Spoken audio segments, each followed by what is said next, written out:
What's up, everybody? Hope y'all are all having a fantastic day. I'm Anthony. On today's video, we are going to talk about some more forgotten medicine, this time on turkey tail mushrooms.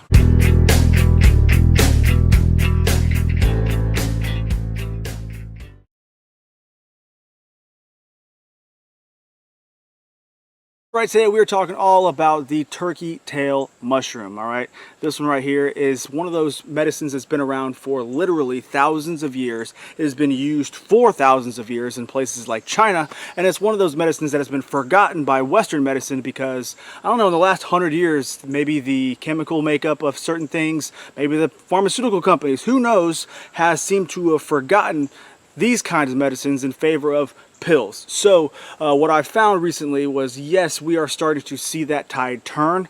Turkey tails are starting to be put in actual medicines again, and I want to go ahead and tell you why, and I also want to give you options just in case you do not want to go buy it from the store, if you want to go find it yourself. Now, I know when I mention the word mushroom, it makes a lot of people scared because, yes, there are a whole bunch of mushrooms out there that can cause you to become very ill, and some could even kill you. But good thing is, this type of fungus that the turkey tail has no deadly poisonous look-alike. So you don't have to worry about it. If you pay attention to this video, you'll know what you're looking for, and you can sleep sound because you won't have to worry about becoming poisoned or having ingested any kind of toxins. Now, in today's video, I'm going to hit 4 main topics. Number 1, what exactly is it? Number 2, how do you identify them?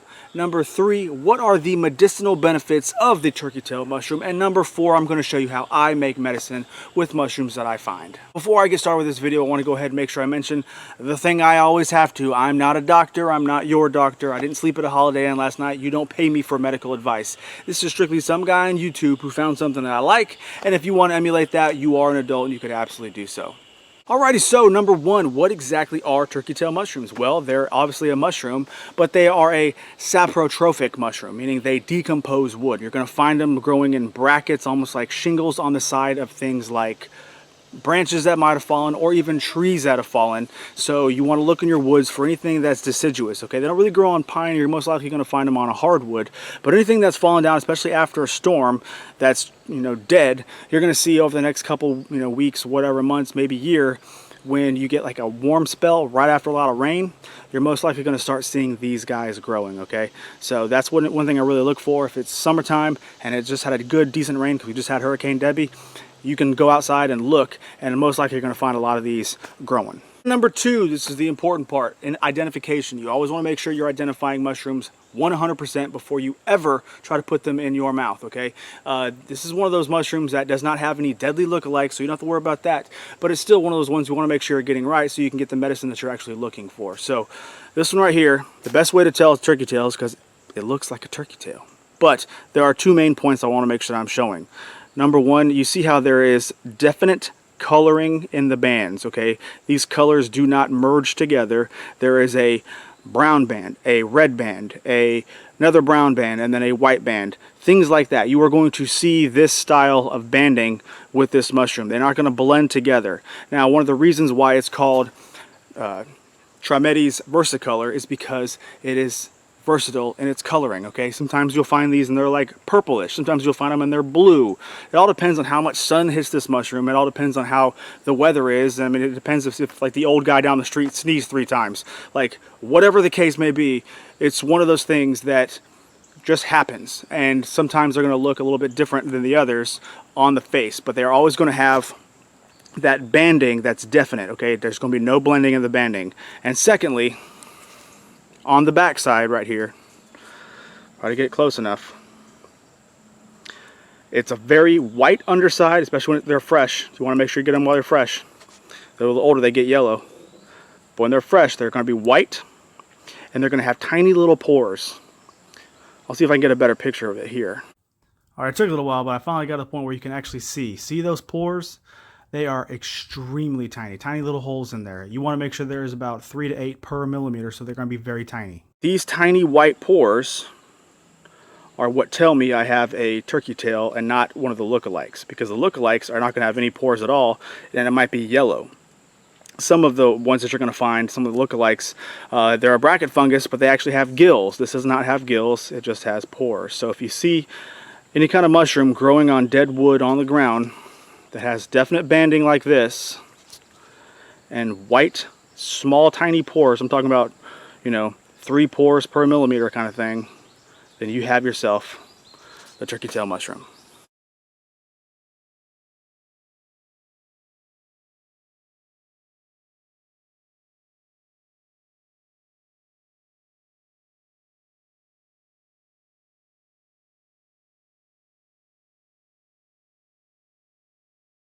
Alrighty, so number 3, this one's going to be very, very important, alright? These are the medicinal aspects of this mushroom, and once you hear these, you're probably going to start second guessing all the crap that you've been listening to from big pharmaceutical companies and the big industry of medicine, because they haven't been mentioning this mushroom until very recently, because it's almost like the word got out and now they're struggling because they have to.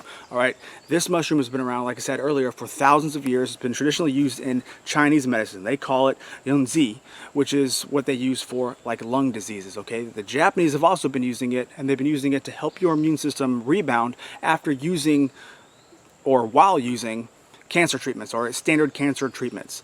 Now, that's the Eastern medicine. The Western medicine has been using it for years for blood sugar issues, has been using it for stomach problems because it gets your gut bacteria back in and sync the way it's supposed to be. But there's also several other reasons why they've been using this that haven't been documented in medicine until recently. Like I said, I'm not sure if the word got out or if they finally decided to try to check out something that's been used for so long as medicine, but you're seeing a whole bunch of universities, not in the United States, that are actually doing testing to try to isolate a lot of these compounds, chemical compounds in this mushroom, to figure out what exactly is in it that helps people so much, because there's so many things that this mushroom can help.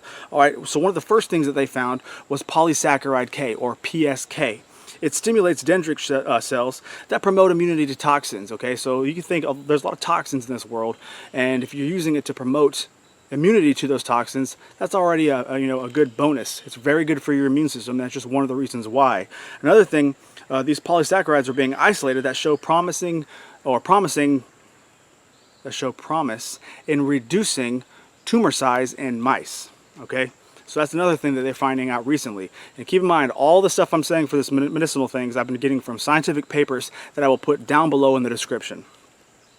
It reduces blood sugar, like I said, but there are several compounds that they are isolating in certain universities, and they're finding out that they contain certain things in there that are almost what we call wonder drugs. All right, one of the first ones that they're finding is it contains a lot of phenolic acids. If you don't really know too much about the plant world, you're going to find phenolic acids in a lot of things, but it's very hard to find in the animal world. The good thing about the fungus, and if you've ever took biology, you have the plant world, the animal world, and the fungus world. Well, in the fungus world, we're also able to get phenolic acid. Now, phenolic acids are shown to be antimicrobial, anti-cancer, anti-inflammatory, and anti-mutagenic. Considering the fact that this mushroom has so many antioxidants, it's very difficult to isolate all of them. But there are certain ones called flavonols. There are actually different types of, it's actually flavonoids, but there are different types and subcategories in there, flavonols, flavones, that kind of thing. But all of them show help and promise in fighting oxidation and fighting inflammation. So you definitely want to pay attention to that, because if you have chronic inflammation, which we all should if we eat a Western diet, a traditional Western diet, this is going to help reduce that. And finally, they have isolated the fact that there is coumarin also in turkey tail mushrooms. Now, coumarin it exerts a vast array of bioactive properties, including its anticoagulant, antibacterial, anti-inflammatory, antioxidant, anti-tumor, antiviral, and inhibits enzymes. Now, this is the one I want you to pay attention to. In turkey tail mushrooms, there is a substance called coumarin. Okay, coumarin is also present in things like cinnamon, but coumarin, when it's isolated, was tested in the 1970s. It was actually banned, mainly because in mice and rats, it actually looked like it caused sensitive species to have liver damage. So since they saw that in rats and mice, they said, nope, we're just going to go ahead and ban it. You can't use it isolated. So that's why you never really heard too much of it. But recently, there's been a study that's come out that showed that humans actually have a major pathway for metabolizing that rats and mice do not have. So since that study's come out, the previous one should be considered incorrect. So since that information has come out, come to light, scientific process, you're always testing other things and testing people's, hypotheses and conclusions and making sure that they're correct. Since that has come out, that's why you're seeing all these turkey tail supplements finally hitting the market. I guess long story short is this is one of those mushrooms that is beyond tested, okay? They don't test a lot of mushrooms. It's very difficult to get a lot of universities to start testing certain mushrooms when it comes to benefiting people. They try to stay away from that stuff. But this one has been rigorously tested by several different out-of-country universities, ones that are very prestigious in their scientific methods. And they are finding that this mushroom is true. It's actually antiviral, antibacterial, antimicrobial, anti-tumor, and there are all this research that's being dumped into this now because it's showing such scientific promising health. Things that these, Chinese, Japanese, Native American doctors have known for hundreds of years. They're finally getting the science to back that up. So number 4, this is going to be one of those ways that I'm going to show you how you can actually use this, or how I use it when I find this mushroom growing as you see on my property. All right. Now, one thing I got to make sure I mention, which I probably should have mentioned before, is this mushroom is classified as being inedible. Not because it's toxic or anything like that, but because it tastes like wood, all right? It is very tough, and it's going to essentially taste like you're chewing on a piece of bark. So they call it inedible because you can't just stick it in your mouth, chew on it, and eat it. I mean, you probably could, but it won't taste very good. So what they do is they use several different methods to extract the goodness, the good things from it. So they either take the mushroom, dry it out, and then pulverize it and put it into a capsule, which you absolutely can do, or you can go ahead and make a tincture and a tea, okay? A tincture is obviously using alcohol to draw out all the chemical compounds using alcohol, and then a tea is using hot water to draw out the compounds. Now, there is a reason for using one or the other. The tincture, methanol based, is going to be best for extracting the highest amount of antioxidants. And a water, since water solubility is a big thing, water is going to give you all your polyphenols and your flavonoids. Now what that means is you can essentially double dip. So you can go ahead and make a tea first, get the polyphenols, flavonoids out of there, and drink those, and then from the spent tea ball or whatever you may be using, tea bag, you can open up and put it directly into a jar and make a tincture out of what's left to get the rest of the antioxidants out. So you're not wasting anything, and you can get the most medicinal benefit from the amount that you have. So in order to make sure that we are all on the same page, I'm going to go ahead and bring some of these inside. I'm going to show you exactly how to do it the easiest way possible.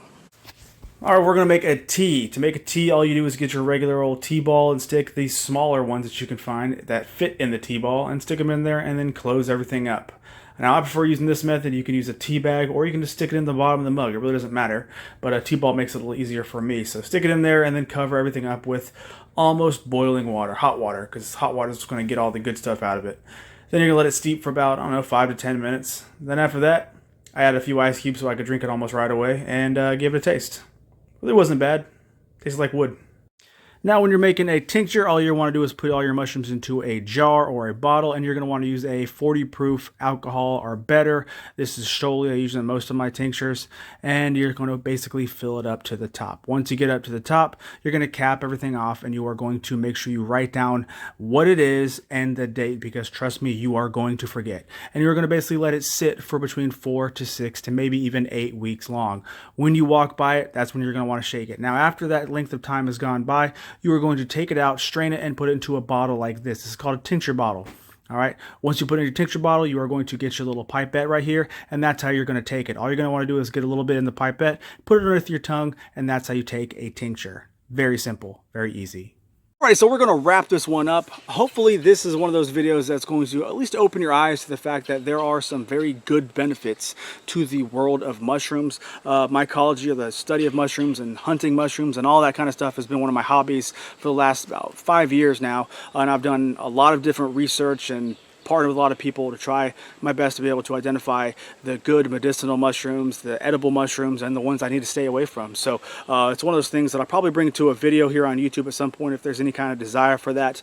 But this is one of those specific mushrooms that I had to make sure I put on my channel, especially because I talk about herbal medicine so much, that I think needed to get its own video because, again, it is one of those most powerful ones that you see finally hitting the market. And you can absolutely buy the supplements if you want to. If you don't want to walk in the woods, or you can't walk in the woods, then you can absolutely buy these supplements and realize that there are several different health benefits. So I just wanted to get that out there. If you learned anything at all from this video, please do me a humongous favor and give this one a thumbs up. I would very much appreciate it. Subscribe to the channel if you are not, and I'll catch y'all later, okay?